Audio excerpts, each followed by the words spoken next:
Bonjour. Bonjour. Bonjour. Bonjour à toutes et Bonjour. Bonjour. Bonjour.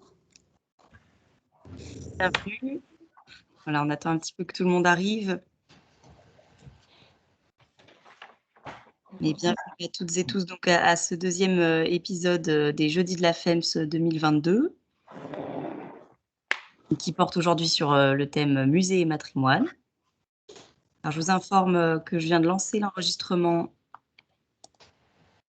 et donc vous pourrez retrouver cet épisode en replay par la suite sur notre chaîne YouTube et notre site internet. Alors, je vois qu'on commence à être nombreux. Donc, je vais tout de suite passer la parole à notre présidente Céline Chanas, qui va donc modérer cet épisode aujourd'hui. Et n'hésitez pas donc à utiliser aussi le chat de la conversation pour échanger tout au long voilà, de notre épisode. Et puis, bon, je pense que tout le monde a un petit peu l'habitude maintenant des outils en visio. Mais voilà, vous pouvez aussi penser, si possible, à couper votre micro quand vous ne prenez pas la parole pour éviter les interférences. Et à les rallumer voilà, quand vous voulez la prendre. Utilisez la petite main aussi pour demander la parole et le chat également. Voilà, je vous souhaite un bon épisode et donc on commence tout de suite. Bien, bonjour à toutes et à tous. Donc, je vous propose tout d'abord donc de vous donner un petit propos liminaire sur notre sujet du jour, matrimoine et musée, que nous avons choisi de retenir voilà, en lien avec l'actualité forte que ce terme, alors on ne va pas dire nouveau, on en parlera tout à l'heure, voilà, constitue dans le réseau et puis au-delà dans un certain nombre d'orientations de politique culturelle, dans un plan également du ministère de la Culture et puis dans le nombre de nos actions au quotidien et puis un certain nombre d'initiatives aussi particulières. Alors aujourd'hui, donc, nous aurons plusieurs causeuses, on va dire plutôt des contributrices, puisque ce sont toutes des femmes aujourd'hui. Donc, je vais les présenter rapidement. Nous aurons donc Monique Roulet pour l'écomusée du Mont-Morillonnais, Karine Chevalier pour le musée de la Vigne et du Vin d'Anjou, Brigitte Ribourreau pour le musée du Bourgoin-Jallieu, et puis un duo qui représente l'association Musée, une toute jeune association, Marine Fournier et Juliette Lani. Voilà, alors en propos liminaire, rappelez là aussi, même si je pense que vous avez déjà des notions sur ce sujet, c'est quoi le matrimoine? Alors, c'est vrai que c'est un mot qui est apparu, on va dire, de manière plus forte ces dernières années, ces 10-15 dernières années. C'est un mot qui n'est pas un néologisme et qui a une longue histoire puisqu'elle nous relie à l'héritage des pères et des mères avec le duo, on va dire, patrimoine-matrimoine. C'est un terme juridique qui était couramment utilisé au Moyen-Âge. Et pourtant, le patrimoine, on va dire le patrimoine avec un grand P majuscule, le patrimoine culturel national, il a pris ses lettres de noblesse quand le matrimoine, lui, s'est replié sur la sphère intime, familiale, et finalement, dans l'acception commune, on le relègue plus au registre de la famille, du mariage, avec cet adjectif couramment usité, adjectif matrimonial. Alors depuis une quinzaine d'années, un mouvement militant voilà, travaille fortement sur la prise en compte du matrimoine au sens de l'héritage culturel des femmes. Alors c'est un mouvement qui s'appuie sur une valeur forte, celle de la reconnaissance effective et sa traduction en acte de l'égalité entre les femmes et les hommes, et qui nécessite une valorisation de l'héritage des femmes. Je pense notamment aux travaux de la metteuse en scène et militante Aurore Evin, qui a réalisé déjà de nombreuses conférences sur ce sujet du matrimoine. Et d'un point de vue des sciences humaines et sociales, il me semble que c'est un mouvement à rapprocher, bien sûr, en termes de filiation de l'ensemble des mouvements de militants politiques, sociétaux et mouvements féministes des années 70, mais d'un point de vue étude, à rappeler du mouvement des gender studies qui s'est développé depuis les années 70 avec de nouvelles manières, de nouvelles logiques finalement d'approcher la fabrique de l'histoire et du patrimoine. Alors, en propos également liminaire, je voulais rappeler quelques données sur comment finalement, au niveau culture, au niveau ministère de la Culture, le ministère ou les politiques culturelles avaient pu s'emparer de cette question du matrimoine. Rappeler qu'il y a déjà une quinzaine d'années, un élément déclencheur, un rapport du ministère de la Culture qui s'intitule Pour l'égal accès des hommes et des femmes aux postes de responsabilité, aux lieux de décision, à la maîtrise de la représentation dans le secteur du spectacle vivant, fait l'effet d'une bombe, puisqu'il met à jour les discriminations fortes dans le secteur culturel. Il donne finalement l'impulsion de la création d'un mouvement militant HF qui va connaître des organisations dans beaucoup de régions et qui se fédère à partir de 2015. Et depuis 5 ans, l'égalité homme-femme a été déclarée grande cause nationale, notamment dans le dernier quinquennat d'Emmanuel Macron, avec une feuille de route du ministère de la Culture qui porte sur différents axes: la culture de l'égalité, l'égalité professionnelle et la lutte contre les violences sexistes et sexuelles. Donc voilà pour le cadre. On voit que c'est un enjeu fort porté au niveau du ministère.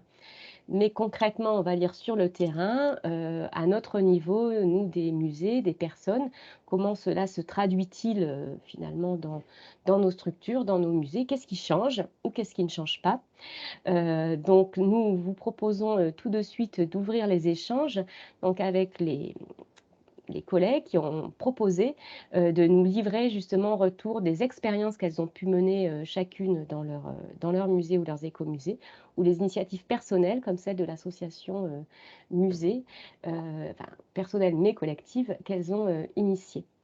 Donc je vais proposer tout d'abord à Monique et Brigitte de présenter, on va dire, leurs propos. Et puis en termes d'échange, j'animerai voilà, par un certain nombre de questions aux unes et aux autres. Et ensuite, bien sûr, après une présentation un petit peu plus large, vous pourrez poser des questions par vous-même en levant la main. Vous pouvez aussi demander tout de suite des précisions dans le chat.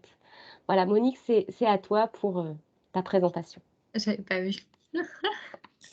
Ok, bonjour à tous, merci beaucoup. Donc nous, au niveau de l'écomusée, je ne suis pas sûre de pouvoir, sur le pack de partage. Je peux m'en charger si vous souhaitez, Bon. Monique. Alors mais moi, ça ça y est, c'est bon pour vous? Très bien. Voilà, ok. Donc voilà, nous à l'écomusée du Mont-Morillonnais, donc l'année dernière, on a fait une exposition qui s'appelle Femmes de la Terre. Donc juste pour resituer, on est un écomusée sous statut associatif sur un secteur qui est le Poitou avec la Vienne. Et donc on a travaillé sur beaucoup de choses en lien entre les échanges entre, on va dire, espace urbain et espace rural, autour justement de l'alimentation, puisque la zone rurale aussi produit pour les urbains. Et donc, comment est née cette exposition Femmes de la Terre? C'est qu'en fait, on a un centre d'interprétation, on fait des expositions sur un rythme de tous les 2 ans. Et la dernière avant celle-ci, c'était l'accueil des Mosellans en 39-40. Et on s'est rendu compte à ce moment-là que dans beaucoup d'expositions, les femmes avaient le premier rôle, mais que ce n'était pas le thème des expositions. Et on s'est dit que c'était quand même assez intéressant de donner la parole aux femmes, puisque ça fait partie quand même d'un axe fort de notre écomusée. Et c'est comme ça donc qu'est née en 2021 cette exposition qui n'a pas été simple, parce que on a commencé les enquêtes en février 2020. Donc vous imaginez bien qu'en mars 2020, tout s'est arrêté et que ça a été un petit peu compliqué. On devait avoir beaucoup plus de témoins. Et en fait, voilà, à cause des conditions, ça a été un petit peu plus difficile de faire le travail sur le terrain, mais on a quand même réussi à la présenter à partir de mai 2021 et elle sera encore présentée toute cette saison. Donc le résultat, c'est 8 panneaux avec à peu près 26 femmes qui ont été interrogées, questionnées, qui ont témoigné. Elles avaient entre 25 et 94 ans, donc un panel en âge qui était assez particulier, enfin assez vaste.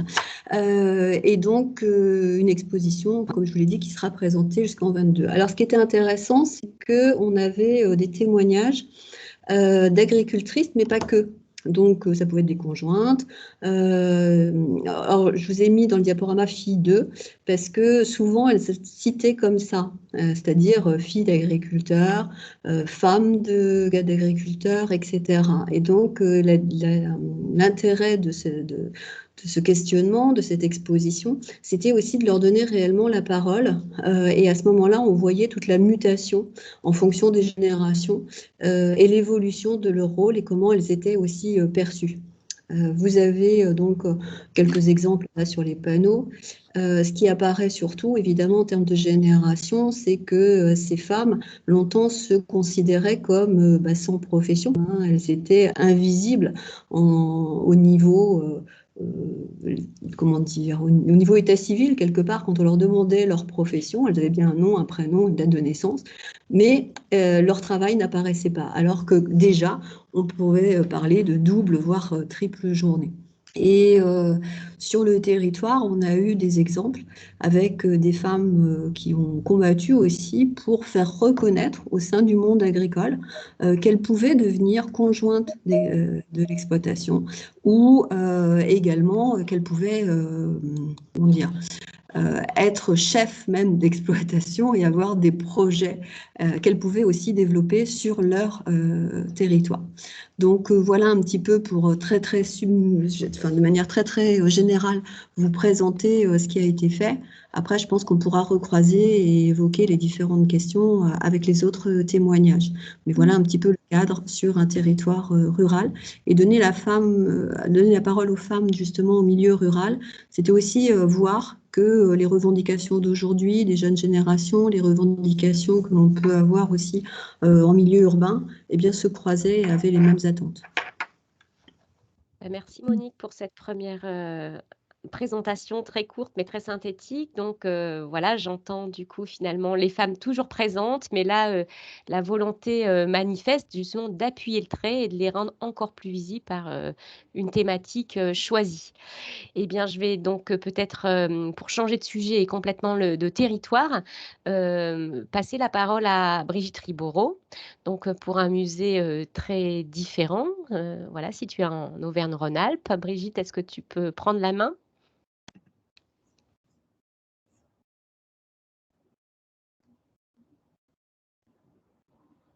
Alors, on ne t'entend pas, Brigitte.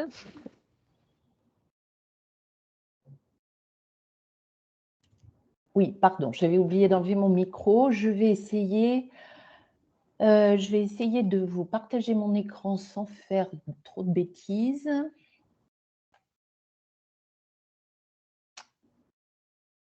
Et la petite flèche en haut à côté de quitter, en haut à droite. Alors, attends. En haut à droite. Vous avez le micro, la caméra, le micro, et il y a une petite flèche vers le haut. Oui, oui. Ah, Ben vous oui. appuyez là, et ensuite vous pouvez choisir votre écran partagé. Ben, alors, je suis désolée. Pour l'instant, oui, je suis sur la petite flèche, mais ça ne veut pas marcher. Ensuite, vous devez choisir écran, ça vous met écran ou fenêtre. Bureau, fenêtre, ça me met. C'est ça, voilà. Donc, vous pouvez choisir fenêtre et après, vous ouvrez la fenêtre en question. Alors, avec est-ce que vous le voyez? Parce que moi, c'est... Et là, toujours pas? Ah, ça y est. Ça y est, ça fonctionne. Ça y est, c'est bon? Oui. Alors, voilà, je voulais commencer par là. Voilà. Donc, nous, pour resituer très rapidement, Musée de Bourgoin-Jallieu, c'est un musée au départ qui est à l'origine un musée de beaux-arts, dans lequel le textile a été intégré et devenu l'axe majeur à partir du milieu des années 90 et quand il a réouvert au public en 2000. Donc, textile après, à travers l'approche technique, sociale, ouvrière, industrielle, artisanale, enfin un peu tous ces aspects, sans que les beaux-arts ne soient supprimés, et avec une mission qui est de plus en plus présente également sur le patrimoine de la ville, de notre secteur, de notre territoire, secteur géographique élargie. Alors, la question des femmes, pour nous, ne s'est pas posée de la même façon, bien qu'au fil des ans, ça fait 22 ans que je suis au musée de Bourgoin-Jallieu, et bien évidemment, au fil des années, les choses, nos approches ont évolué, et effectivement, les femmes sont extrêmement souvent présentes dans nos expositions, ne serait-ce que quand on aborde les expositions qui abordent le motif, on va se retrouver dans la création du motif, mais on va se retrouver dans la mode et dans l'application de ce milieu-là, extrêmement concerné par les femmes, mais pas toujours au niveau de la création, quand on aborde les maisons de couture, par exemple. Mais en revanche, les femmes très présentes dans les ateliers et un certain nombre de stades, et y compris quand on va jusqu'à regarder les boutiques, puisque quand on aborde un motif, on va toujours voir si on repère ce motif aujourd'hui, alors que c'est un motif qui est exploité depuis plus de 100 ans. Je pense par exemple au cachemire ou au motif de la plume. Nous avons aussi abordé les femmes par la création contemporaine. Il y a quelques années, on avait monté une exposition qui s'appelait L'étoffe des femmes, et où on avait fait appel à quelques artistes exclusivement féminines. Et là, ça avait été véritablement un choix de montrer la corrélation entre la création artistique et actuelle et le textile étant de plus en plus présent dans ce domaine de création, et les femmes étant extrêmement présentes, mais pas exclusivement, puisqu'il y a aussi un certain nombre d'hommes qui abordent ou qui utilisent le textile de façon peut-être moins systématique, mais qui l'abordent également.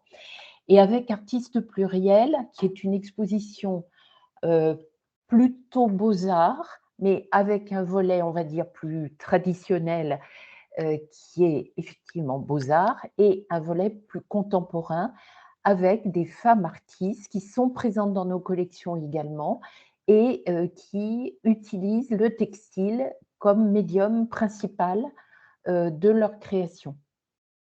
Donc cette année, ça a vraiment été un choix délibéré, choix de mettre en valeur certains aspects de nos collections par des artistes féminines, peu connues pour la plupart d'entre elles, tombées, on s'aperçoit alors dans un certain oubli, mais pour certaines, on s'est aperçu qu'elles étaient très présentes dans des collections publiques.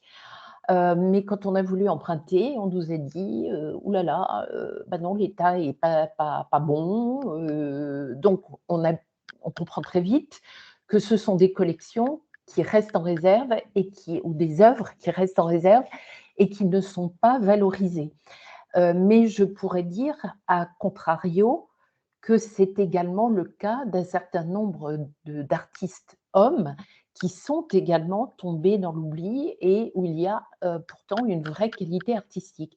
Ce qu'on a découvert, c'est qu'il y avait une véritable qualité artistique dans le travail de ces femmes, qui a été souvent minimisée, qu'elles ont abordé des sujets qui étaient, alors c'est un peu la tarte à la crème, mais qui étaient qualifiés de sujets masculins, notamment par le nu, ou ce qui est plus inhabituel, des scènes d'atelier ou des scènes en entreprise, des forges par exemple, et également des scènes qui pouvaient être plus qualifiées de plus populaires, c'est-à-dire représentant ou le milieu rural, des femmes et des enfants, beaucoup d'enfants aussi dans des campagnes, mais aussi, par exemple, dans des vues urbaines.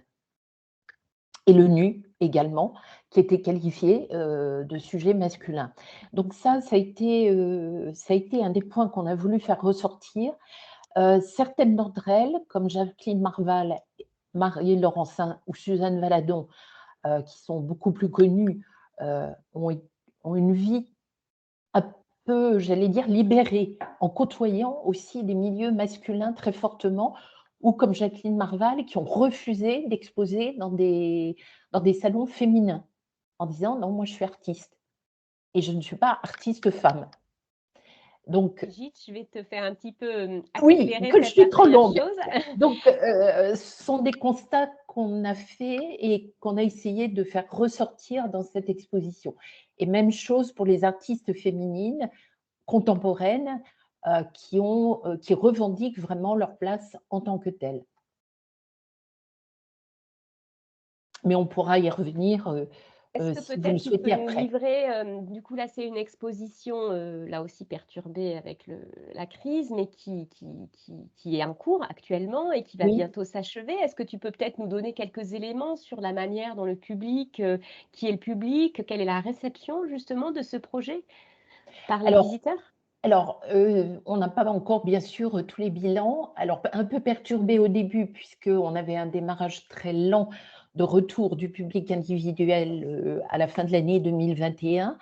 En revanche, ce qu'on constate, c'est que le public est au rendez-vous réellement, que la programmation que nous avons proposée rencontre là aussi un certain succès, alors avec des inégalités, mais un certain succès. Et on avait souhaité aussi nouer des partenariats avec le conservatoire, avec un cinéma, pour également montrer la création féminine dans d'autres domaines. Et au niveau du cinéma, à la fois avec un film grand public d'une artiste qui s'appelle Paula, et c'est un film étranger pour le coup, mais qui montre très bien les difficultés d'une femme en Bavière pour conquérir sa place d'artiste face à un milieu extrêmement masculin et très machiste. Et un film de création, Prune nourrie, qui montre aussi son travail en tant qu'artiste, jeune artiste femme, et bon, son combat contre la maladie et comment elle transforme ce combat en une création artistique à travers ce film. Le premier film a eu plus de succès que le second, plus difficile, moins connu. À chaque fois, il y a eu des conférences avec de vrais questionnements de la part du public, qui a beaucoup réagi aussi. Et donc, on constate que le public est au rendez-vous. Est au rendez-vous aussi pour rencontrer les artistes que l'on fait intervenir tout au long de l'exposition.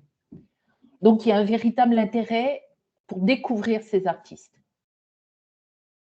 Merci de voilà, de cette première approche effectivement de.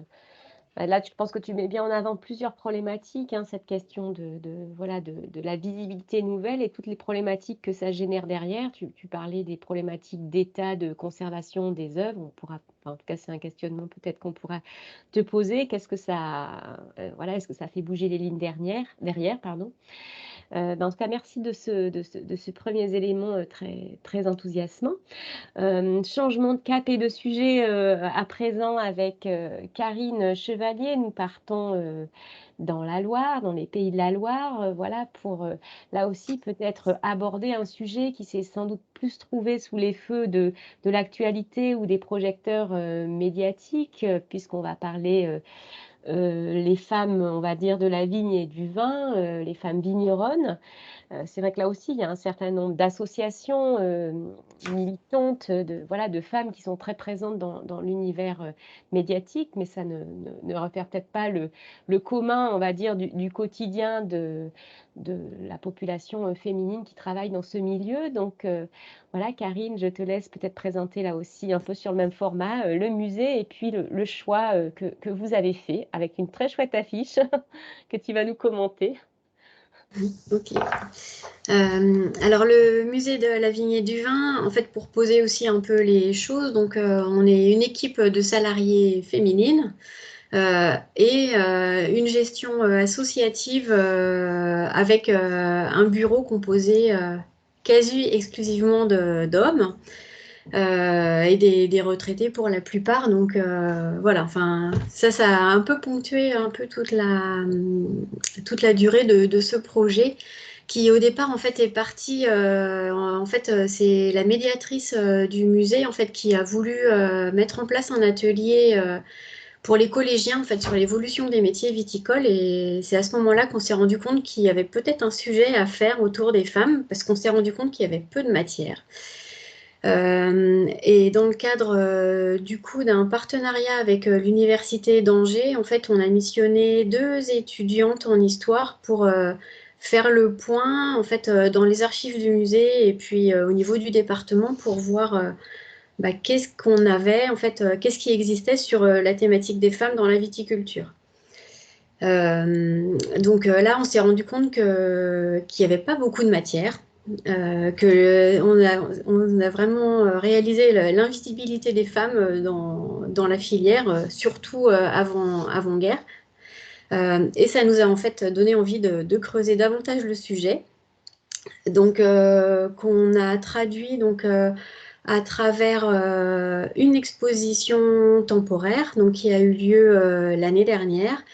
Donc là, qui aborde plutôt un aspect historique. En fait, l'idée, c'était de montrer un peu l'évolution donc entre on va dire le 19e siècle et l'avant-première guerre, l'avant-seconde guerre mondiale, où les femmes sont totalement invisibles. En fait, en général, on retombe exactement sur les mêmes approches que dans le Maumoryonnais.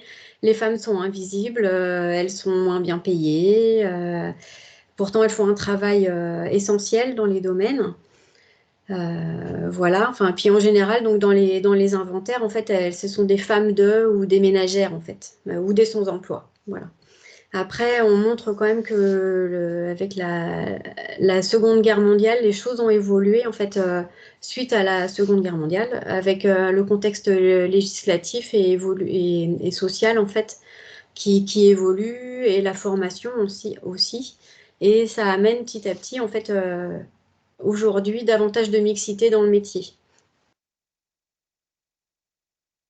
C'est ce qu'on a voulu montrer à travers l'exposition, qu'on a également complété avec donc, une expo en ligne pour aussi capitaliser un peu les différentes recherches qu'on avait faites en termes d'iconographie.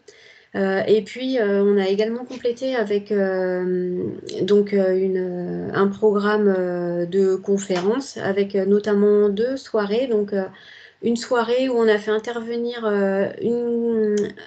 une enseignante chercheuse en management qui a fait un travail sur le management des domaines viticoles. Et puis avec 3 vigneronnes. Donc là, c'était pour montrer aussi aujourd'hui comment les femmes gèrent des domaines viticoles. Donc, on voit bien qu'il y a eu une grande évolution et que, enfin, aujourd'hui, la majorité des vigneronnes, en fait, estiment qu'elles gèrent un domaine aussi comme un homme, en fait. Voilà. Enfin, il n'y a pas de différence de genre à leurs yeux. Voilà. Et puis, on a également organisé là une soirée un peu plus ludique. En fait, c'était autour des clichés, autour des femmes et du vin. Donc, c'était une soirée plus interactive, en fait, où on mettait en avant, en fait, un peu tous les clichés. On essayait, avec une œnologue, en fait, de les déconstruire. Voilà, en gros, comment on a organisé cette saison. Eh ben, merci Karine pour peut-être cette première introduction qui clôt, on va dire, la présentation des actions menées dans les musées. Avant de passer la parole à Juliette et Marine, j'avais peut-être alors, je vois que Monique a levé la main, mais moi j'avais une série de questions. Je ne sais pas si vous voulez tout de suite y répondre, mais une première série de questions qui s'adresse finalement à vous toutes. Vous nous avez là présenté des exemples voilà, de votre programmation programmation culturelle, programmation d'exposition temporaire. Comment se formule ou ne se formule pas justement ces enjeux dans votre projet plus global, dans votre projet scientifique et culturel? Et est-ce que cette problématique voilà, du rapport homme-femme, de l'égalité, du matrimoine est aussi abordée dans votre parcours permanent? Voilà, je ne sais pas si vous voulez répondre à l'une ou l'autre des questions ou aux deux, mais si vous avez envie de prendre la parole tout de suite, ça me permettra ensuite de faire la transition avec l'association musée. Je vous ai pas entendu, c'était pour moi la question? Pour vous trois, donc D'accord, excusez-moi. réponds qui veut. Bah, éventuellement, je peux peut-être continuer. Donc, en Oui, fait, je sais que vous êtes en renouvellement de PSC, Karine, vous, actuellement. on y réfléchit, oui. Enfin, c'est un peu laborieux, mais voilà. Et justement, en fait, cette question des femmes ça a permis aussi de montrer un écart, en fait, surtout un écart générationnel au sein du fonctionnement du musée, en fait, où du coup, on a une équipe. En fait, le sujet nous a ouvert les yeux, l'équipe salariée, sur l'invisibilité des femmes, en fait. Et je pense que, alors, ça va à partir de, je pense que c'est un déclic et que ça va permettre de travailler différemment à l'avenir sur les différents sujets, peut-être en intégrant de manière plus globale cette question du genre, en fait. Surtout qu'on est dans un domaine où les hommes sont très, très présents. Mais je pense que du coup, on sera vigilante en fait à avoir une approche peut-être un peu plus mixte. Voilà. Et là, par contre, la vraie difficulté, c'est au sein de l'association, en fait, où on s'est rendu compte, comment le dire, les personnes du bureau, donc ce que je vous disais, qui sont essentiellement des hommes et plus âgés, en fait, ont été un peu perplexes en fait par rapport à ce sujet. Pour eux, c'est pas un sujet, en fait. Euh, voilà, donc c'est là qu'on se rend compte en fait qu'on a un vrai travail à faire encore. Même si, alors, avec les publics, ça a été complètement différent. C'est un sujet qui a permis, au contraire, d'amener du débat. Ça a été vraiment très, très intéressant sur les échanges que ça a amené lors des visites d'exposition. Voilà, c'est là où on se rend compte après, c'est surtout sur l'évolution enfin, le futur PSC, effectivement, où il y a un vrai travail à faire. Et voilà, c'est un sujet dans lequel on est rentré de manière assez fortuite, mais je pense qu'on C'est n'en vous est qui pas. c'est vous qui l'aviez proposé. Donc, je comprends bien que c'est pas le bureau qui l'avait Non, c'est proposé, puisqu'ils n'en Non, étaient pas spécialement convaincus. Est-ce oui. que vous pensez que vous, en tant que salarié, ça vous place aussi dans l'enjeu de travailler aussi le renouvellement de l'association? Parce que du coup, ce que ça révèle, c'est que votre association, elle n'est pas du tout en phase avec ces enjeux d'égalité homme-femme et que au sein même de l'association, les femmes sont invisibles. C'est ça, Je ne tout sais à pas, fait. Monique, vous, par rapport justement à votre propre association, qu'est-ce que ça vous évoque? Et est-ce que votre exemple est différent? Mais c'est vrai que c'est assez, enfin, c'est semblable et différent dans le sens où nous, on est une majorité de femmes, à la fois en tant que, enfin, en tant que bureau au niveau de l'organisation. Par contre, dans les salariés, il y a une courte majorité d'hommes. Et ce qui est intéressant, c'est pour ça que j'avais levé la main aussi, c'était sur les animations autour des expositions sur ce thème-là. C'est-à-dire qu'effectivement, par rapport à tout ce qui a été fait, notamment des ciné-débats, des discussions-débats autour de l'exposition, avec des témoins aussi qui ont participé ou d'autres qui n'avaient pas participé mais qui voulaient s'exprimer autour de cette exposition, ça a permis de vraiment faire un débat. Et ce qui était semblable par rapport à ce que dit Karine, c'est aussi le travail, par exemple, avec la Chambre d'agriculture, qui est majoritairement masculine, et qui, on voyait vraiment une sorte de fracture entre ce que nous, il ressortait de l'exposition, ce que les témoins exprimaient, et notamment les jeunes générations qui disaient, mais nous, on n'est pas au courant de ce que ces femmes ont fait pour qu'on puisse aujourd'hui être chef d'exploitation, chef-feu d'exploitation ou conjointe, et vraiment reconnue en tant que telle, avec tous les droits qui s'y rattachent. Et puis d'autres qui nous disaient, bah, nous, on a fait la même formation que les hommes dans les lycées agricoles, on ne voit pas pourquoi il y aurait une différence après. Et la Chambre d'agriculture qui disait, mais un peu ce que tu disais tout à l'heure, c'est-à-dire, mais est-ce que ça va vraiment intéresser les gens? Est-ce que c'est important de focaliser sur le regard des femmes ou de ce qu'elles ont pu apporter?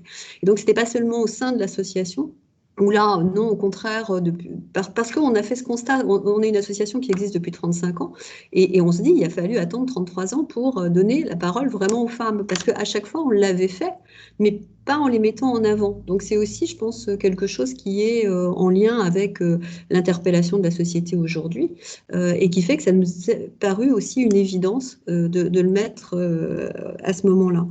Et voilà, c'était juste pour rebondir à la fois sur le côté ciné-débat et les échanges avec un public très vaste, et ce côté où, en fait, souvent, les femmes n'osent pas dire tout ce qu'elles ont fait, et que c'est important, je pense, que les structures culturelles, les écomusées notamment, puissent leur donner la parole, parce que du coup, à partir d'un exemple qui peut paraître anecdotique pour quelque chose, eh bien, on va pouvoir véritablement abonder sur beaucoup d'autres sujets qui seront plus transversaux. Merci à toutes les deux de nous avoir partagé effectivement le lien avec vos projets et puis vos outils aussi et votre gouvernance, parce que je pense que c'est un élément très important et la programmation, l'action culturelle ne peut se comprendre sans ce lien finalement aux tutelles qui sont les nôtres, qu'on soit des équipements publics en régie directe ou en association. Je posais la question quand on était en petit cercle, est-ce que la liberté associative fait quand justement on a plus de liberté qu'en une association? Vous avez assez bien répondu, oui, mais parfois non, ça peut être un frein, effectivement, comme vous dites, si le bureau n'est pas du tout en accord avec ses valeurs et ses orientations, quand un musée au sein d'une collectivité publique qui se serait, elle, donnée pour orientation d'aller très fortement vers la prise en compte de la demande de ces communautés, au contraire d'en faire un enjeu fort avec les risques aussi qu'on peut y voir d'instrumentaliser ou d'essentialiser finalement la question du rôle des femmes, alors que finalement l'enjeu que moi je vois dans les exemples que vous traitez, c'est de faire du matrimoine une opportunité de réinterroger la manière dont se construit notre héritage culturel. Alors, il me semble que nous en arrivons au bon moment pour passer la parole à Marine Fournier et Juliette Lany, qui sont donc deux jeunes professionnelles que je connais très bien, puisque je les remercie de leurs propres engagements au sein du Musée de Bretagne. Elles sont parties maintenant vers d'autres horizons professionnels et avec d'autres amis ou anciennes collègues, elles ont fondé une association musée qui vient de lancer un projet très innovant et qui a un fort soutien. Et donc, vous allez nous en parler.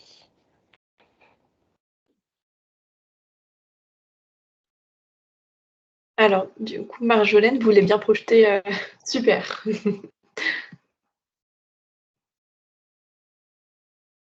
Alors, notre association, donc Musée, on l'a créée en 2021, en fait, l'année dernière. Je ne sais plus tellement si c'est mars ou avril, mais on a tout juste un an, donc c'est rien par rapport aux 35 ans de votre association. Donc, on est 7 professionnels, effectivement, des musées ou de la culture. On s'est presque toutes rencontrées au Musée de Bretagne, et merci Céline de l'avoir mentionné, c'est quelque chose d'important pour nous, ça vient de là. Et on s'est surtout interrogé en fait autour de notre engagement personnel, un engagement féministe, et puis nos pratiques professionnelles. Comment concilier les deux en fait dans le monde d'aujourd'hui où l'un prend un engagement personnel se répercute sur tous les domaines de la vie. Et le constat de départ, c'était qu'il n'existait pas de ressources en fait qui compilaient ces questions, enfin plutôt ces réponses. Et donc notre idée, c'était de pallier à ce manque en fait en créant quelque chose qui compilerait un état des lieux, bien sûr non exhaustif, de ce qui est fait dans la recherche et les initiatives qui pouvaient exister sur les liens entre musée et féminisme. Au final, on va donc, comme notre financement participatif a atteint les 100%, c'est validé. On va vraiment publier donc ce guide pour un musée féministe qui comprendra 21 contributions et interviews, ainsi qu'une partie sur des réflexions et des témoignages autour de ce sujet. Et donc l'idée, c'était vraiment de laisser parler les femmes de ce milieu, de couvrir une grande diversité des lieux d'exposition, que ce soit au niveau des thématiques, de leur localisation en France, de leur taille ou de leur mode de fonctionnement. Et je pense qu'on peut passer à la deuxième slide. Merci. Voilà, alors je vais reprendre la parole juste pour présenter un petit peu les illustrations. Concernant les illustrations, on a fait appel à une illustratrice qui s'appelle Louise de la Ville et les Nuages. Alors, on l'a choisi parce qu'on souhaitait quelqu'un qui allait faire le lien finalement entre les... On l'a choisi pour son style également, qu'on aime beaucoup, qui est rafraîchissant, coloré. On veut garder voilà, cet aperçu-là, mais également pour son engagement en particulier. On lui a fait des demandes qui étaient celles de l'inclusivité, de la représentation des différentes personnes concernées. Donc ça, on peut le voir particulièrement sur la première image, pardon, où on a en fait toute une multitude de personnes qui peuvent venir au musée. Et puis, on a aussi,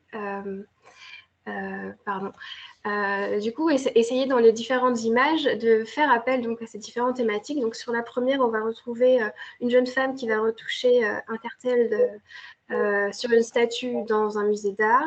On va avoir sur la troisième image un parcours qu'on peut estimer permanent, qui est donc en train d'exposer avec une jeune femme qui est en train de retoucher un mannequin. Et puis, sur la quatrième image, on va avoir un hall d'accueil, où là, c'est plutôt un peu dans l'esprit Où est Charlie, d'avoir plusieurs scénettes, en fait, finalement, qui représentent aussi la multitude et la diversité des musées. Donc, on va avoir voilà, différents métiers représentés, différents types de musées. Donc, c'est un musée un peu utopique où finalement l'histoire et puis l'art se mêlent. Et on va avoir donc aussi différents objets, différentes collections. Voilà. Juliette, peut-être tu peux commencer à parler des premières thématiques. Oui, alors là, on vous a fait une petite liste qui n'est pas du tout exhaustive non plus. Il y a des choses qui ne rentrent pas tout à fait dans ces grandes thématiques. Mais pour vous présenter les thématiques qui seront abordées dans l'ouvrage, il y en a une qui est assez intéressante, qui est sur les expositions permanentes versus les expositions temporaires. Par exemple, Marine parlait de l'image 3. Justement, cette image 3, en fait, elle fait référence à une contribution qu'on aura de la part du Mémorial de Caen et puis de Astrid Leray du cabinet Très Égaux, qui est un cabinet pour l'égalité, sur la restitution d'une histoire mixte. Et donc cette dualité entre le permanent et le temporaire, on a l'impression avec... alors, on va parler un peu d'art, mais les expositions sur les trop nombreuses expositions temporaires sur les femmes artistes, que l'un prend le pas sur l'autre, que le temporaire serait plus important. Mais pourtant, ça ne permet pas, ça ne traduit pas une inscription durable, permanente de ces contenus dans les parcours. Donc ça, c'est quelque chose qui sera vraiment interrogé dans l'ouvrage, avec donc la contribution du Mémorial de Caen, et puis aussi la contribution d'une chercheuse de l'université d'Angers, si je ne me trompe pas, Eva Belgerby, ou de Poitiers, je ne sais plus, pardon, qui interroge vraiment sur l'opportunisme, le marketing peut-être des expositions dites de femmes. Voilà, une contribution très intéressante.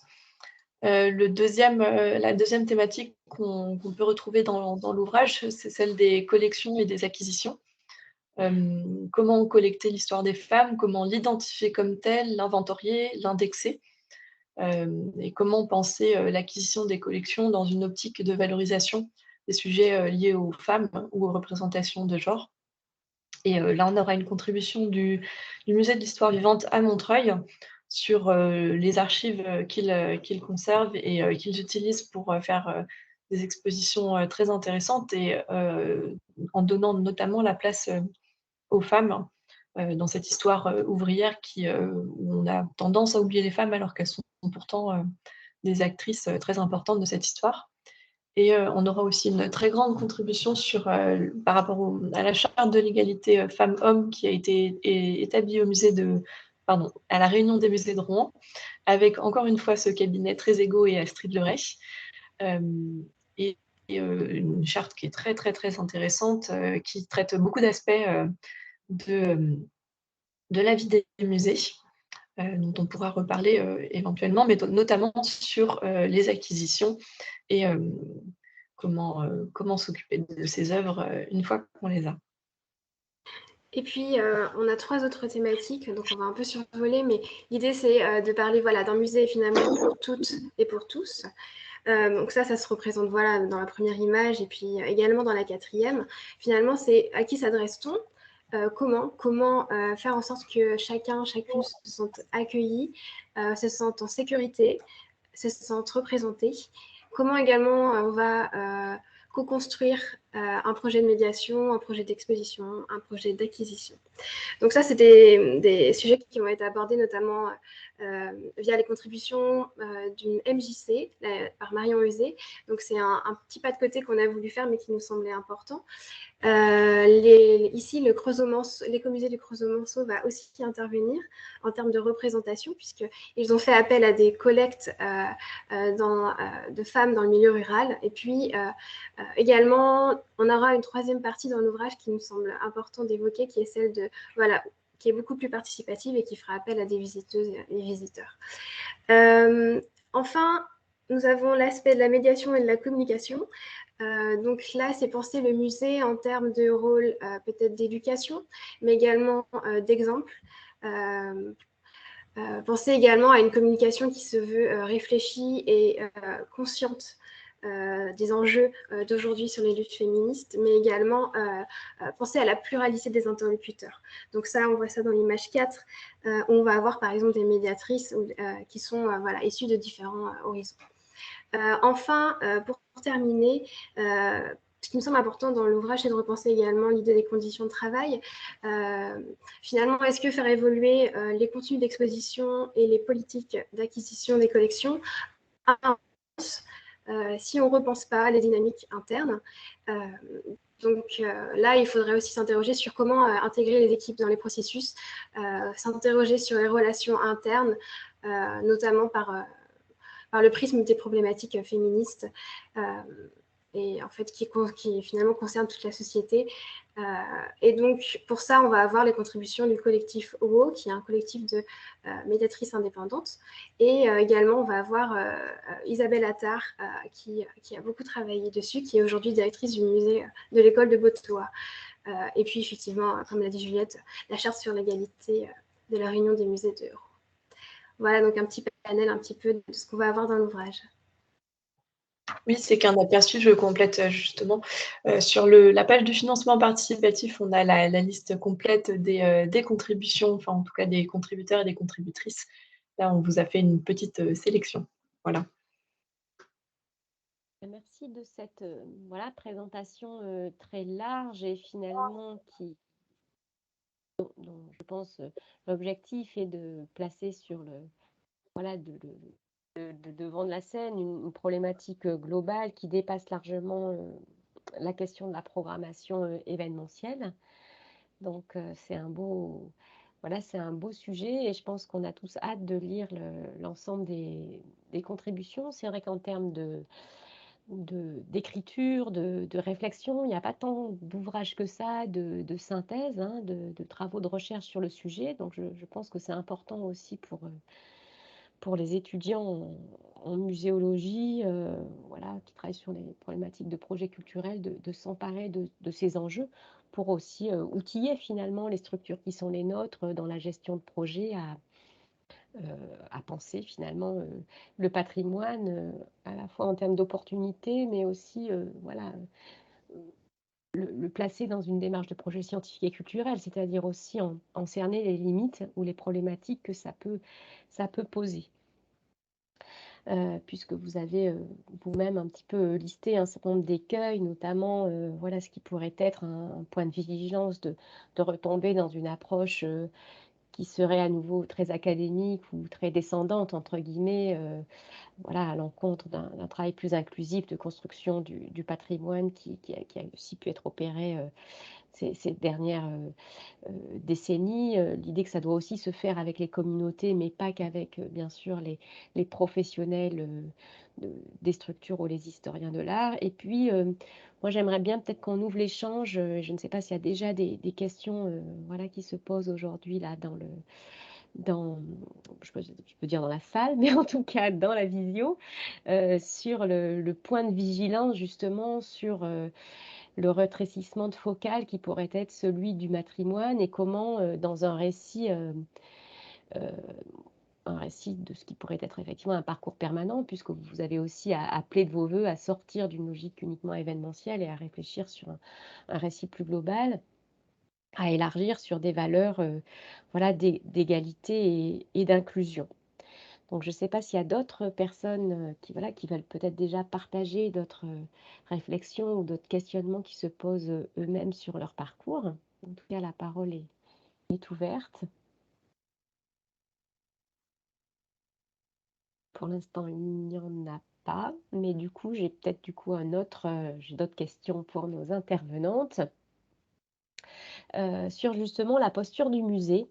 Euh, Comment les uns ou les autres vous vous situez justement par rapport à ces enjeux du matrimoine et à ces deux adjectifs qu'on a déjà explorés au sein de la FEMS, la notion d'engagement ou la notion de militantisme, parce que c'est des adjectifs qui sont revenus dans vos paroles les unes ou les autres. Comment vous vous situez justement par rapport à la posture du musée? Alors, si je puis intervenir, alors je suis désolée, mais j'ai loupé des tas d'éléments de vos interventions aux unes et aux autres parce que j'ai été déconnectée à plusieurs reprises. Et on t'entend bien, Brigitte. Et puis, je vois plus grand monde et je ne vois plus les slides quand ça passe. Donc, nous, je vais partir de constat chez nous. Nous sommes sur 9, il y a un homme. Donc, déjà, en termes de travail et d'équipe, on n'est pas sur une équipe masculine, ni même une égalité entre les deux. On travaille beaucoup avec les amis du musée qui sont complètement mixtes, où il y a peut-être un peu plus de femmes, mais il y a un peu des deux. Et je dirais qu'il n'y a pas, ni d'un côté ni de l'autre, en tout cas nous au musée et de la part de notre tutelle, il n'y a eu qu'une injonction à aller vers ce domaine-là. Et je dirais qu'à la limite, les choses se font naturellement en fonction, c'est une question d'équilibre dans les sujets que nous abordons en termes d'exposition. Hein. C'est une question d'équilibre plutôt entre les thématiques et des opportunités également. Il n'y a pas de volonté d'aller plus particulièrement dans ce domaine et chacun apporte ce qu'il a apporté avec sa sensibilité, l'expérience qu'il a ou autre. Et dans le PSC que nous sommes en train de retravailler, a priori, cette question ne sera pas particulièrement intégrée. En revanche, il y a des sujets de travail qui peuvent émerger, et notamment la place des femmes dans le travail des entreprises textiles. Elles sont nombreuses. On nous parle beaucoup, par exemple, des imprimeurs à la planche, mais on a des photos qui montrent que les femmes imprimaient à la planche également, ou au cadre. Donc là, il y a, je pense, un vrai travail à mener, de la même façon dans le tissage, où les métiers n'étaient pas forcément effectivement les mêmes pour les hommes et pour les femmes. Donc là, il y a peut-être effectivement un travail à mener. Monique, Monique et Juliette. Je crois que Juliette avait levé la main avant moi.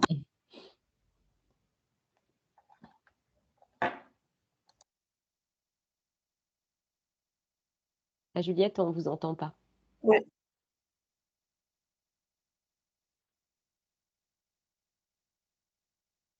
On vous entend toujours pas, Juliette.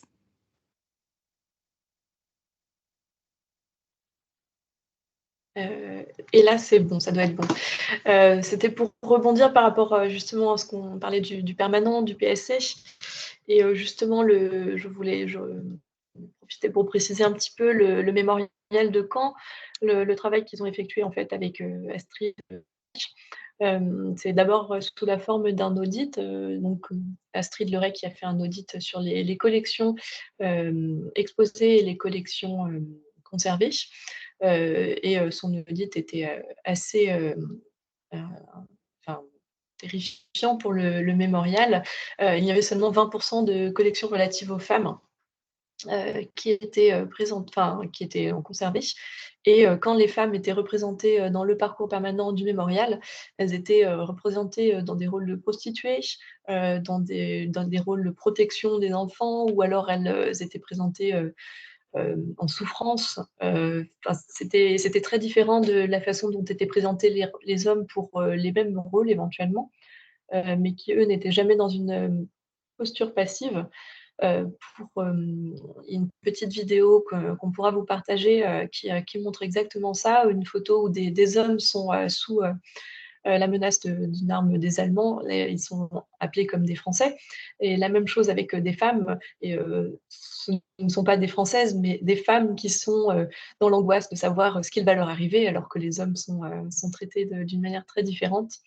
Et donc le constat qu'a effectué Astrid Leray a débouché sur l'idée d'une restitution d'histoire mixte. Et depuis cette intervention, ils refont un espace par an avec un grand travail sur les textes, donc sur la façon de parler des femmes, pour éviter ce dont je viens de vous faire part. Et puis aussi sur les objets représentés, donc que les femmes soient des infirmières ou des prostituées, ça c'est un fait, mais elles étaient aussi des résistantes, des aviatrices. Et donc c'est remettre la vérité, enfin ce qui avait été passé sous silence par facilité peut-être dans le parcours permanent, au sein du parcours permanent. Voilà pour la présentation du mémorial de Caen. Et moi, c'était sur l'aspect effectivement gouvernance. J'ai oublié de dire tout à l'heure que notre association a évidemment un conseil d'administration et on a une coprésidence avec un homme et une femme. Et peut-être aussi que ça influe sur les choses, le fait déjà dès le départ de chercher cette parité et ce regard mixte aussi croisé avec l'équipe salariée, hein, on est une toute petite équipe, mais que ce soit les garçons de l'équipe ou nous, on est toujours sur une approche croisée. Et ce qui ressort aussi de l'étude que l'on a faite là sur les femmes de la terre, hein, femmes en lien avec le monde agricole, et notamment par rapport au témoignage d'agricultrices qui ont milité, qui sont investies la sphère syndicale pour faire reconnaître leurs droits. Toutes disent aussi on a réussi parce que c'était un projet de la famille, c'était un projet de couple, et que justement l'angle c'est pas ou les femmes ou les hommes, mais le combat commun pour arriver à faire reconnaître que chacun a fait sa part et que chacun a sa place et qu'il faut donc la reconnaître en tant que telle. Et voilà, c'était juste pour évoquer cet aspect aussi. Et ça, du coup, c'est des éléments, comment dire, en termes de collection, en termes de collecte, que vous allez conserver, qui possiblement pourraient passer, on va dire, de ce qui est aujourd'hui une exposition temporaire vers votre parcours plus permanent, ou qui vous ferait justement, comme le disait Juliette, peut-être réviser certaines présentations ou manières aussi de rédiger, hein, puisque on a aussi des mécanismes, on va dire, qui sont ancrés en nous, qui font que voilà, la manière d'aborder certaines thématiques parfois n'est pas consciente. Est-ce que ce projet-là vous amène justement, Monique, vers une évolution, vous, du projet de l'écomusée ? Alors, c'est sûr que voilà, ça interpelle parce que effectivement, hein, c'est là où on se rend compte que c'est terrible, tout ce que l'on porte en nous, dans l'inconscient, dans la manière enfin, comme le disait très bien Juliette, notamment sur la présentation du guide, là, comment on va présenter, voilà, sur les aspects collection, nous, sur un milieu rural, on a aussi une présentation qui montre quelque part la sphère domestique, et donc on évoque la femme aussi à ce niveau-là, et du coup, on se retrouve, malgré nous, quelque part, malgré ce qu'on a envie de faire passer, à conforter une image réductrice. Et donc, comment on sort de ça, notamment à travers l'exposition qu'on a faite, La femme de la terre, mais aussi d'autres, hein, où on voyait et on mettait vraiment en avant l'importance du rôle des femmes qui ont souvent été pionnières, qui ont été celles qui ont porté, celles qui ont fait avancer les choses aussi au sein de la société, et en même temps que l'on a le plus contrecarré, qui ont le plus de mal à faire reconnaître ça. Donc nous, on essaie d'être vigilants, maintenant, on est un peu plus aguerris, on a encore beaucoup de travail à faire, hein. On a une marge de progression encore importante, mais pour essayer justement de présenter les choses un petit peu différemment. Donc on attend aussi le guide, là, parce que voilà, ça va nous donner aussi des choses pour être encore plus vigilants. Alors, est-ce qu'il y a des questions à poser à nos contributrices ou des propositions complémentaires, peut-être aussi les uns les autres, que vous avez pu mener dans vos structures? Alors, Alors, il y a effectivement une main levée. oui, Julie d'Haribert-Sainton, je vous propose peut-être de vous présenter, de dire de quelle structure vous venez. Oui, alors moi, en fait, je suis stagiaire au musée d'Aquitaine, donc je suis sans doute beaucoup moins expérimentée que vous. Donc, je suis stagiaire à la programmation culturelle du musée.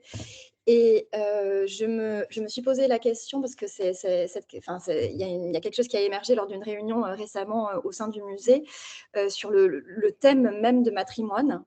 Une personne, donc une femme, s'est interrogée, enfin voilà, semblait craindre en fait l'usage de ce mot comme une espèce de revendication d'un militantisme. Et ça m'a vraiment interrogée, voilà, sur la place, sur comment expliquer en fait aux gens l'emploi de ce mot qui quand même est relativement pas récent historiquement, mais là, comme vous l'avez dit en introduction, on le remet voilà, depuis un certain nombre d'années on l'emploie, voilà, de nouveau. Et je me demandais comment, en fait, comment le justifier. Je ne sais pas s'il faut le justifier. En tout cas, c'est bien qu'il y ait des réactions ou des discussions au sein de réunions d'équipe. Je pense que c'est important de s'emparer de ces sujets. C'est vrai que quand on ne connaît pas un mot, souvent, une première réaction qu'on peut avoir, c'est qu'un mot qu'on ne connaît pas, il fait peur. Donc, on cherche à savoir ce qu'il recouvre. Et sur le champ lexical, on peut y voir le militantisme. En tout cas, moi à titre personnel, j'y vois une forme de militantisme. Puisque du coup ce mot est aussi revenu sur la sphère médiatique de manière beaucoup plus forte. Mais comme beaucoup de mots, à un moment donné, si la société s'en empare, il va peut-être aussi rejoindre, on va dire, le langage courant. Et donc c'est aussi la société qui décidera ce que ce mot deviendra. Donc voilà, je pense qu'il ne faut pas non plus avoir peur de choses très simples. Après, il y a des mots, voilà, je ne vois pas trop pourquoi on s'en inquiéterait. Là où je mettrais moi plutôt l'accent, c'est qu'est-ce qu'on y met derrière et comment le musée s'en empare, comment à la fois il accède voilà, à un certain nombre de demandes, de communautés, de travailler sur ces sujets qui sont des sujets sociétaux. Et un musée de société, normalement, dans ses valeurs, doit être attentif aux sujets qui émergent de la société. Et en même temps, le musée a une méthodologie scientifique et culturelle. Donc ça veut dire aussi qu'il ne cède pas la porte, il ne devient pas le lieu du seul militantisme, mais plutôt il travaille voilà, avec des données historiques, sociologiques, géographiques, et il essaye de remettre de l'épaisseur historique, de la distance critique finalement dans la manière d'aborder les sujets. Donc c'est en soi que le musée peut-être doit être le lieu du dialogue. Mais voilà un peu ce que je pourrais dire. Je ne sais pas si Marine veut réagir à ce sujet. Oui, effectivement. Alors nous, pardon. On n'a pas encore choisi d'utiliser ce mot dans le cadre de notre communication. Pour autant, l'idée que voilà, le matrimoine étant l'idée de valoriser l'héritage issu des femmes, bien sûr, on est tout à fait convaincus par ce mot. Par cette idée, disons, plutôt. Après, c'est vrai que ça rapproche une forme de dualité, finalement, entre le patrimoine et le matrimoine, qui peut être questionnée à travers des nouvelles études aujourd'hui sur les représentations genrées. Donc, nous, on a voulu aborder cette question-là, notamment dans nos guides, via l'intervention d'un collectif qui s'appelle l'ARC, donc Art et Représentation Queer. Donc ça, c'est une question qu'on a choisi d'aborder dans notre ouvrage. Au-delà de ça, un peu plus personnellement, du coup, je me pose la question finalement, pourquoi le matrimoine est considéré comme quelque chose de militant? Et du coup, qu'est-ce qu'on peut penser du patrimoine? Est-ce que le patrimoine serait le militantisme de l'autre côté? Qu'est-ce que ça veut vouloir dire finalement? Donc, est-ce qu'il ne faudrait pas travailler à un mot qui serait voilà, peut-être autre? C'est un peu ma réflexion aujourd'hui.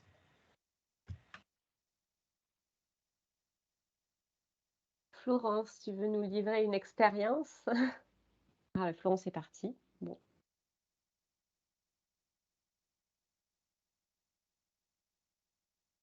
Alors, je pense que Florence Raguenès voulait intervenir, mais elle a dû s'en aller en même temps. Donc, c'est vrai que pour rebondir sur ces questions de terminologie, je pense qu'on est sur un sujet en marge. Donc, pour l'instant, il n'y a pas de... Je pense que c'est à chacun de se positionner, effectivement, par rapport à son propre projet, par rapport à son propre contexte, hein, voilà, de sa tutelle, de son orientation, de sa propre réflexion. C'est vrai que ça pourrait être intéressant au niveau de la FEM, c'est sans doute suite à ce premier temps de réflexion qu'on essaye un petit peu de faire remonter du réseau de manière peut-être plus organisée, plus listée, les initiatives qui existent, parce qu'il y en a énormément, ne serait-ce que ces dernières semaines. Je pense notamment à l'exposition qui, en plus, avec le contexte de guerre en Ukraine, a pris une poussée médiatique forte. C'est l'exposition du Musée de la Libération Femmes photographes de guerre, dont vous avez sans doute largement entendu parler, au Musée de la Libération, Musée du Général Leclerc à Paris. Mais voilà, sur cette problématique, Juliette, que vous soulignez, justement, de la place accordée aux femmes, il y a quand même énormément d'actions qui ont pu être menées, notamment au sein de notre réseau, que ce soit des initiatives dans la littérature, les expositions. Je pense notamment aux expositions Rose Valland, Germaine Tillon, qui avaient pu être menées au musée de Bretagne, notamment, au musée de l'Homme, mais aussi au musée dauphinois ou au musée de la Résistance de Lyon.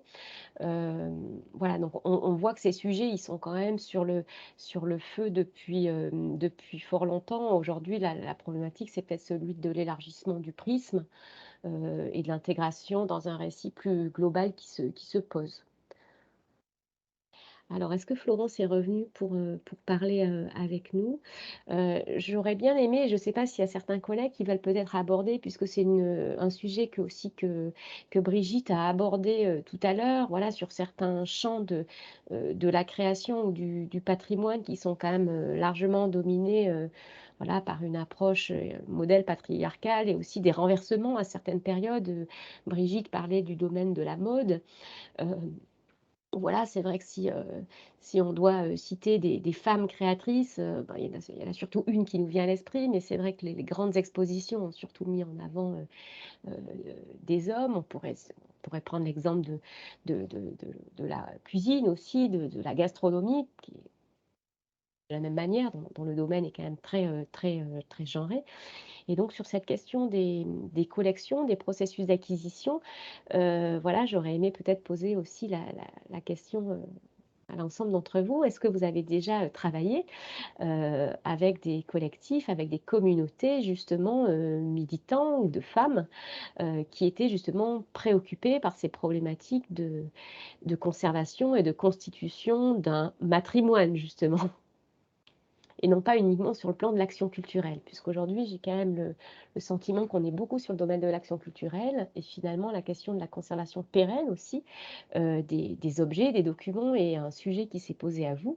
Vous avez été, Karine, vous l'avez dit, on s'est rendu compte qu'on avait peu de choses, peu de données, ben voilà, parce que tout simplement, ceux qui ont donné en premier, c'était les hommes qui constituaient sans doute le bureau ou le conseil d'administration de votre association, et donc il y a eu ce prisme déformant.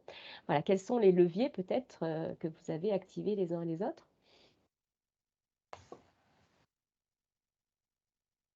Oui, Karine? Oui, en fait, ce qui semble un peu difficile, c'est de... En fait, il n'y a pas de... Nous, dans les métiers viticoles, en fait, il n'y a pas vraiment de spécificité, en fait, entre hommes et femmes au niveau des travaux, par exemple. Donc, en fait, la collecte mettra pas trop... La collecte, par exemple, d'outils, d'objets, en fait, mettra peu en avant, en fait, la place des femmes. On le fait surtout du coup à travers le témoignage en fait de vigneronnes. Là, c'est ce qu'on a fait à l'occasion du travail. En fait, parce qu'on a un gros fonds de mémoire orale au musée. Donc, on s'est rendu compte là aussi qu'il y avait essentiellement des témoignages d'hommes. Et du coup, là, à l'occasion de ce travail-là, en fait, on a fait de la collecte de mémoire orale à travers le témoignage de vigneronnes, en fait. C'est un premier pas, en fait, mais c'est vrai que pour aller plus loin dans la collecte vraiment d'objets et de collections liées aux femmes, on est un peu bloqué, en fait. Enfin, voilà, il n'y a pas vraiment de collection spécifique. Voilà. Oui, je dirais que dans le textile, c'est un peu la même chose. Il y a des photos, il peut y avoir de la collecte et des témoignages, mais il n'y a pas nécessairement d'outils spécifiques. Alors, il y a des métiers qui sont plus exercés par des femmes que par des hommes. Par exemple, quand il s'agit de renouer des fils, parce qu'il faut des mains pas trop épaisses ni trop calleuses. Donc, les hommes qui travaillent beaucoup plus sur le montage des métiers ne sont pas dans ces métiers-là, même s'ils sont capables de le faire. Pour ce qui est du volet Beaux-Arts, eh bien, par exemple, le travail qu'on a fait là sur nos collections et vraiment les artistes femmes de nos collections va nous permettre d'enrichir le fonds Beaux-Arts à l'occasion d'un don important qu'un collectionneur nous fait. Et il a sélectionné un certain nombre d'œuvres de femmes qui nous proposent. Donc ça va être un moyen, par exemple, de développer cet aspect cette présence dans nos collections qui n'était peut-être pas si importante que cela. Et pour le volet contemporain, comme les autres fois, ça nous permet de repérer des œuvres et de nouvelles artistes qui pourront être intégrés aux collections. On est plutôt pour le volet Beaux-Arts, on est plutôt sur ce type je veux dire, d'enrichissement de collection.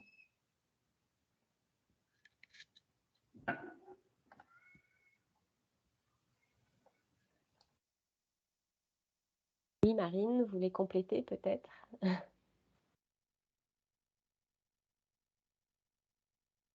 Excusez-moi.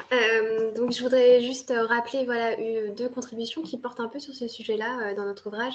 Donc, la première, c'est celle du Musée de l'Histoire vivante de Montreuil, qui parle beaucoup finalement de la place des femmes dans le monde ouvrier. Donc, un monde qui est pensé souvent essentiellement masculin, mais qui au final voilà, comporte beaucoup de femmes. Je pense notamment finalement à une exposition qui a eu lieu sur Louise Michel, par exemple. Et cette exposition-là, elle a eu l'idée de pluraliser un peu l'image qu'on a de Louise Michel, notamment en partant des écrits qu'elle avait eus. Et donc finalement, cette exposition, elle était possible parce qu'il y avait une politique auparavant qui était de collecter des objets finalement propres à Louise Michel. Et donc je pense qu'on a besoin de penser tout en amont la collection, la collecte d'objets dans un objectif de valorisation et plus tard dans un objectif d'ouverture sur des sujets de société. Donc je pense que c'est pour ça que ça peut être intéressant, mais également le musée du Creusot-Manceau qui a fait appel finalement pour son exposition citoyenne à des femmes, à un recueil à des témoignages de femmes issues du milieu rural, donc de différents milieux, que ça peut être des femmes venues du milieu du commerce, des femmes issues du milieu ouvrier, mais également des exploitations. Donc ça, c'est quelque chose qui peut être intéressant peut-être à apporter.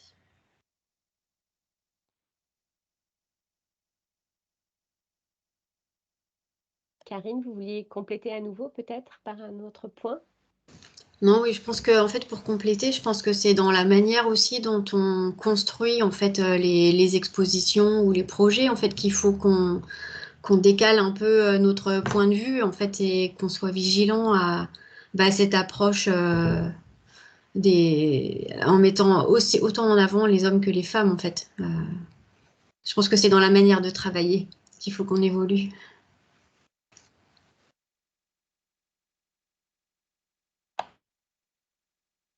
En tout cas, c'est une conviction que je partage. Je vois que Juliette voulait aussi compléter par une autre intervention.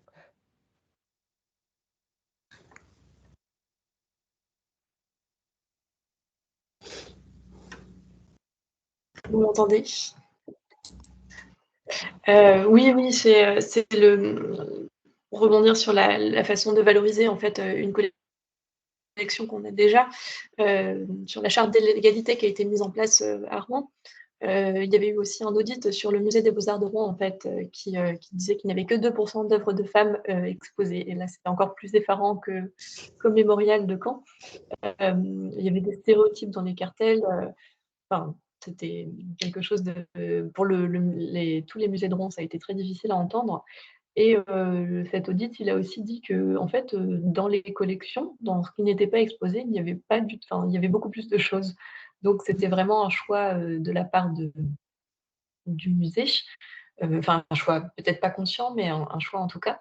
Hem et le résultat, c'est que enfin, pas le résultat, pardon.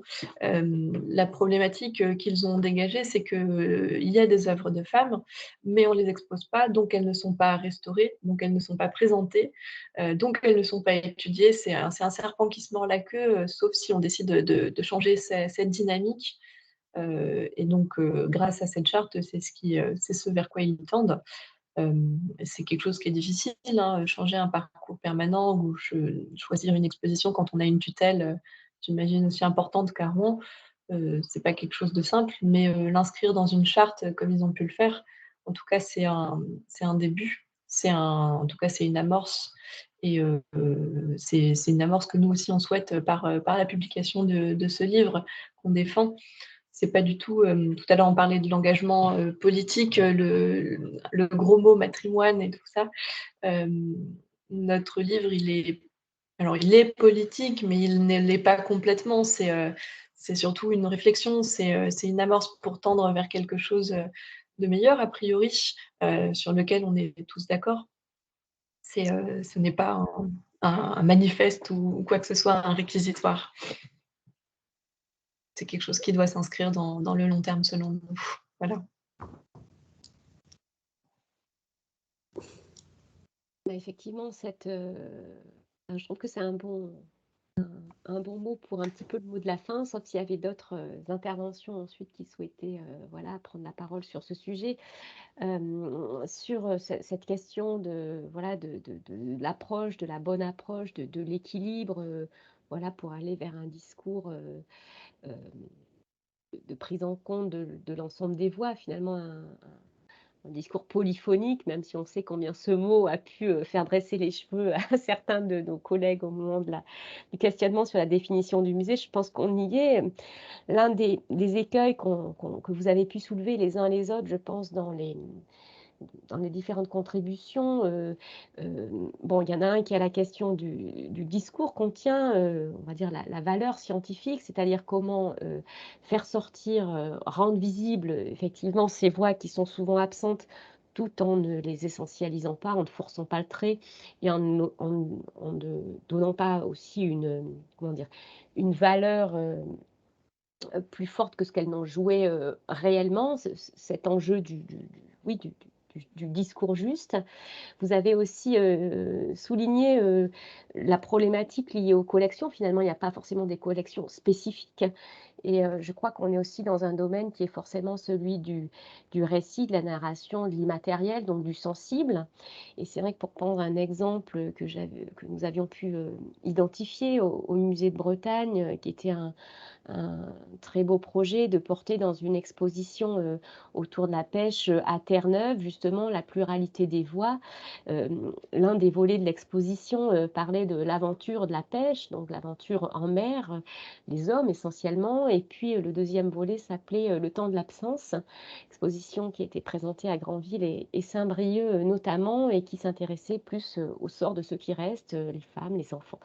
Et c'est vrai que le traitement en termes de collection de ces deux volets de l'exposition avait été plus complexe à imaginer en termes de collection, puisqu'on était essentiellement sur des représentations, voilà, des grands tableaux, des photographies, et puis beaucoup d'éléments immatériels, du témoignage, de la littérature, qu'il fallait ensuite remettre en voie, donc potentiellement utiliser les leviers aussi de la muséographie et de la scénographie, pourquoi pas du cinéma, documentaire, d'animation, voire de la littérature pour voilà, faire parler finalement ces voix qui n'avaient pas forcément laissé de traces. Donc je pense qu'il y a une forme aussi de créativité et d'imagination à avoir voilà, dans notre communauté muséale pour penser la manière, oui, de mettre en musée en quelque sorte ce patrimoine. Enfin, pour l'instant, j'utilise le terme, je ne sais pas si je pense qu'il est assez présent aujourd'hui dans la sphère et je pense on peut le conserver. Il est quand même intéressant. Voilà, donc c'est vrai que si on veut conclure, je serais assez partante, moi, au sein du réseau pour poursuivre, et Marjolaine peut continuer, bien sûr, à recevoir vos contributions, soit tout simplement les questions que vous posez, soit les initiatives que vous avez menées ou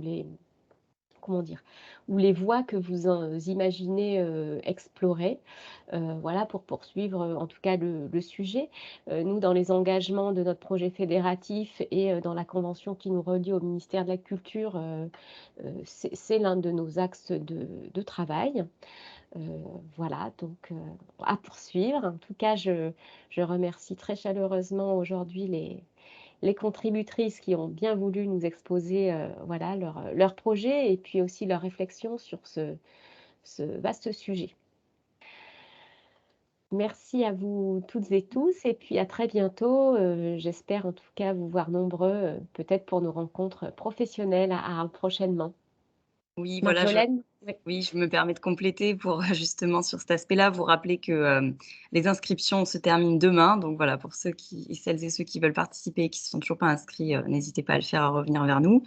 Et pour aussi vous parler peut-être des prochains jeudis de la FEM, c'est vrai que donc là, avec les rencontres qui approchent, on n'a pas forcément encore prévu le prochain, mais plusieurs sujets se profilent.